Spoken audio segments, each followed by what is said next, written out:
You want to have a relationship with someone, you're going to have to learn to open up your mouth and say something. Give it a rest, Dr. Phil. A broken family, repressed anger, and nowhere to go. By all standards, Jess Mariano, the famous bad boy of Gilmore Girls, should have had a bad ending and a poor life after leaving Stars Hollow. But that wasn't the case. Over the years, he has become the favorite character for many fans of the show, and with a good reason. Jess went from an aimless teen who hated everything and wanted nothing more than to run away, to a successful writer and a level-headed adult who has the initiative to care for the people around him, even the ones he tried to escape from in his youth. But what do we owe this change to? Was this initiative to have a better life always in him? Or did something that happened in the show made him into the person we see in A Year in the Life? Did Jess change his life by himself with nobody's help? Or did someone change Jess into the person he has become today? Today we're going to discuss Jess Mariano from Gilmore Girls, and who or what saved him from the grim fate that was awaiting him.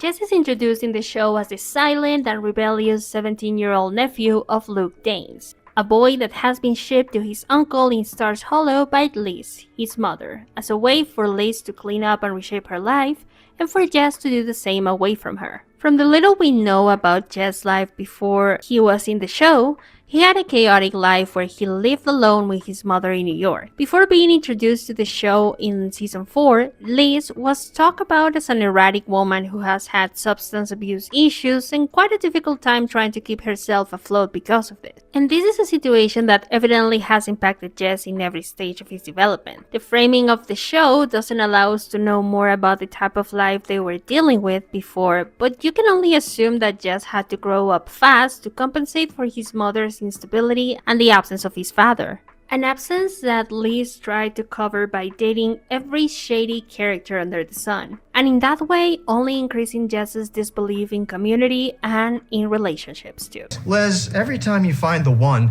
you wind up with your bank account cleaned out, your stuff missing, and crying on the phone to me to bail you out. This instability and the lack of a grounded adult figure in his life made him lose faith in authority and the people around him. He grew up jaded and inconsistent and looking out for trouble as a way to compensate for the attention he didn't have at home, which is the main reason why he was sent to Stars Hollow. Jess seemed to be derailing his life until he was sent there. And I know that for the way I'm describing him, it seems like he's sort of a criminal or something like that, but that's not really the case. Jess is actually a sort of torture genius type of character. A kid with a difficult life that has caused him a lot of pain, paired with an intelligence that is quickly recognized by people like Luke and Rory.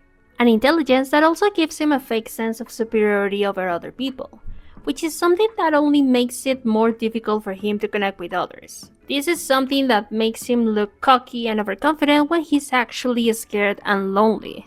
Once he arrives to Stars Hollow, we notice a guy that is not that verbal, annoyed, and disrespectful. But in the very same episode he's introduced, he acknowledges that he's acting out of despair of not being able to control his own life and the sadness of leaving his old life behind against his will. You take me away from my home, my friends, and now you want what from me? I'm trying to help you. Well, stop trying. For this reason, Jess is bad.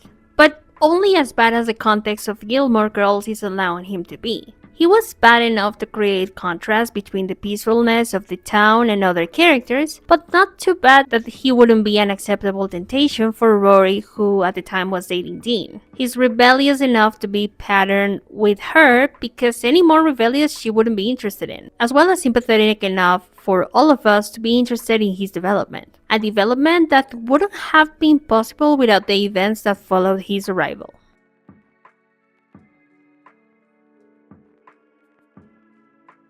In Stars Hollow, Jess found a sort of punishment that he didn't ask for.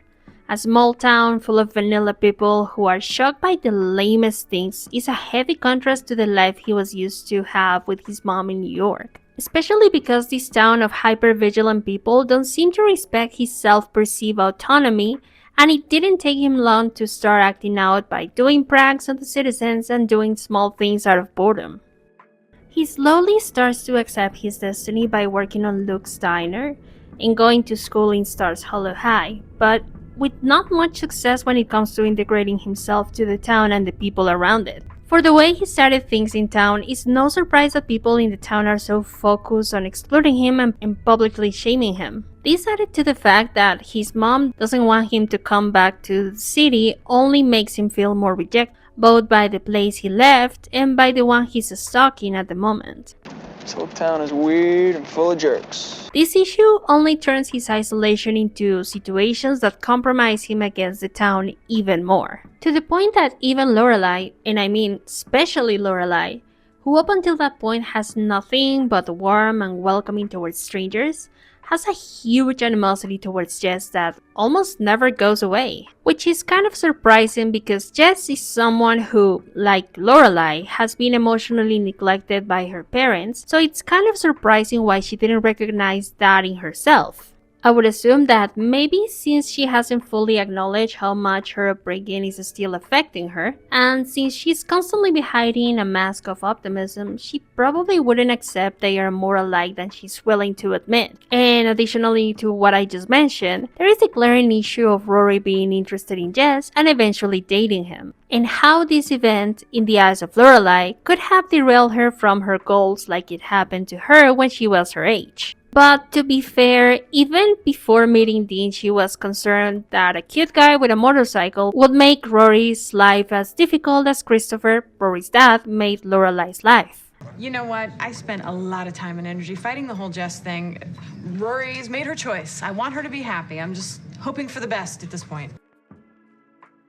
And keeping this in mind and also other events that happen along the way, some of Lorelai's hatred was justified since Rory did some uncharacteristic things while being in the company of Jess. She skipped school, got into a minor car crash, and broke up with Dean, but blaming Jess for some of these things while completely absorbing Rory of responsibility was excessive even for Rory herself. Everyone in my life, including you, is refusing to believe that I was just as responsible for what happened that night as Jess was. And even if Rory wanted to be on Jess's side during this whole situation against the town and against Lorelai, his tendency to self-isolate just makes it harder for her to approach him. Not only that, but the fact that he was so inward with his thoughts and feelings made it really hard for Rory to really connect with him even when she was trying to help him. This made her doubt herself and the relationship on numerous occasions, including the infamous moment when Jess tried to sleep with Rory against her will, which is something that was definitely awful and totally avoidable if Jess had been more open with Rory. Against all odds, and after leaving to New York following the car crash with Rory, Jess decides to stay in Stars Hollow and finish high school. But despite this choice, he continues to prank other students and to lack discipline, opting to work at a local Walmart instead, which caused him to fail his last year of school. This failure, accompanied by the sudden appearance of his father, caused a huge fight with Luke that will only end up pushing him away and towards his father. I don't like your father very much. So because you don't like him, that means I can't know he's here. You know he's here. No thanks to you. He left for California without saying goodbye to Rory, probably expecting to find an answer to the many questions he's had over the years. Once he gets to his dad's house, it's evident for him and for the audience that Jimmy, his dad, is a loser, but mainly in the emotional sense. This guy had no foresight on what it would mean for Jess to see him again and didn't even consider the fact that he may want to have a place to stay with him. But after a huge argument, Jess finally bears his fear in front of his dad, who finally lets him stay in California. You have nothing? I have nothing! I have no place to go. I can't stay at Luke's. I can't stay in Stars Hollow. My mother's a whack job. I mean, you're saying you're this loser and what? You don't want to take me off this terrific path I'm headed down right now? I'm not graduating high school.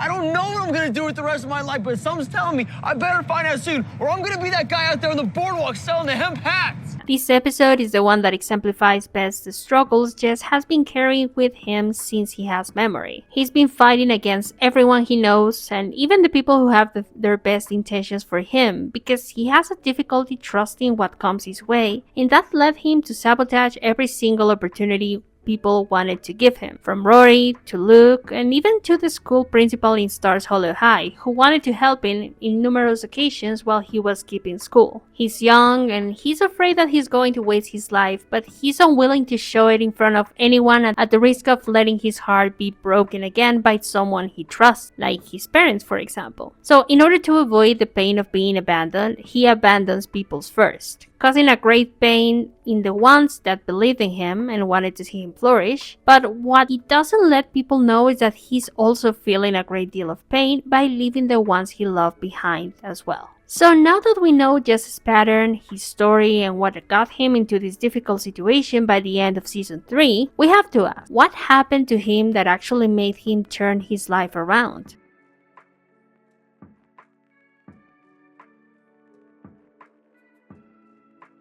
Jess's road uphill wasn't exactly smooth, and it didn't precisely happen overnight. And in the small snippets we see from him along the show, we are witnesses of the evolution of a complex guy that in a way knew that he wanted something more from life. He knew he was smart, and to a certain extent he overestimated his own intelligence by underestimating the emotional strength and the community required to make something happen. And this is mainly the reason why his season in Stars Hollow was such a sovereign experience for him. Thanks for the warning. You mean the 9 warning slips we gave you weren't enough? All the meetings that I tried to set up between you and your guidance counselor, between you and me, that you blew off, that wasn't warning enough. His overinflated ego fed his entitlement and led him to believe that he could do anything and nothing would matter because we're all alone in life. And this is why he treated Rory and Luke poorly, and why he asked her to run away with him when she already had a future on track by going to Yale. But in spite of not having the advantages that Rory had, like a stable environment and a loving community that supports her every step, Jess had something that we could notice that even an adult Rory hasn't developed yet. Jess was on his way to develop a strong sense of self unattached to the expectations of others, which is why even if he fell many times trying to find his own path, that didn't deter him from trying something else. And I'd like to bring this point once again here because in this sense, he's also very similar to Lorelai. Since they didn't have an environment that approved of their choices, they made sure they made the ones that actually made sense to them, even if life for them was going to be more difficult after making them. Evidently, we don't see this when Jess is dating Rory, but we do see it after he moves out and has the freedom to choose for himself. And once he slowly started to gain the control of his own life as he got older and he had enough perspective to look back and meditate on what others have done for him, then he realized it. He actually had a small community of people caring for him and supporting him even when he was too stubborn to see it. And believe it or not, this acknowledgement may have made him more humble and maybe even have a bigger reason to believe in himself. Not because he was hoping for the approval of people, but because he finally accepted he needed something he initially thought were only phony ideas. And these are community and acceptance. After accepting this, you could see him mellow every time he came on screen. The first time we see Jess after he left Stars Hollow is when he came back to pick up his car from Luke's and told Rory that he loved her. Did some self-reflection on how he treated Rory thanks to Luke's self-help book, and asked her to run away with him. I'm ready. I'm ready for this. You can count on me now. I know you couldn't count on me before, but you can now. You can. Yes, I know that was stupid and impulsive, but in spite of that, it still seems like progress for him, albeit a really small and clumsy one. The third time is when he was convinced by Luke to go to Lisa's wedding. 17-year-old Jess wouldn't even think of going back to make the woman who made his life so hard happy, but 20-year-old Jess has shown a lot of maturity and forgiveness by leaving his personal beliefs about Lisa's relationship behind and supporting her in this huge milestone, even if she doesn't deserve it. Because let's face it, in a world where Lorelai and Emily Gilmore are being demonized for being bad moms at various occasions, we're really letting Liz run scot-free when she's easily someone whose mistakes have been softened by the charm she's being portrayed with in the show. I kind of screw up a lot, and then he has to fix it, and then we fight, and then I screw up again, then he fixes it. It's a pattern. But that's a conversation for another video, so let's go back to Jess. The next time we see him, he comes to visit Rory in her grandparents' house. Unlike Rory, who at the time was taking time off from Yale and living in Emily and Richard's after a fight with Lorelai, Jess's life appears to be fully on track. He seems more level-headed, stable, and shows Rory that he has written a book, and then he proceeds to thank her for always believing in him. During the same visit, he calls out Rory for basically drifting away from her dreams, inverting the roles that they once had and giving Rory back some of the energy she once gave to Jess. With his words, he shook up Rory from the state of inaction and brought her back to her old self. I don't know. What are you doing? Living at your grandparents' place? Being in the DAR? No, Yale. Why did you drop out of Yale? And the last time we see him in Gilmore Girls, he's opening a publishing house with some friends, promoting his newest novel in it. We see Luke showing support by showing up for him and telling him how proud he is about what he has accomplished. We also see Rory showing her support as well, but in her case it comes with a bit of emotional confusion since Jess still has feelings for her. Feelings that still seem to be present in A Year in the Life when we get a last update in Jess's life. He has released a new novel under his publishing house, which is a great advance in his professional career. And he's back in Stars Hollow to help Luke with Liz and TJ and the usual cookie and dangerous situations they put themselves in, and the most relevant of them all, he came back to talk to Rory and give her advice on what to do with her life. You should write about you and your mom. What? It's a cool story. It's got a point of view, and it's something only you can write.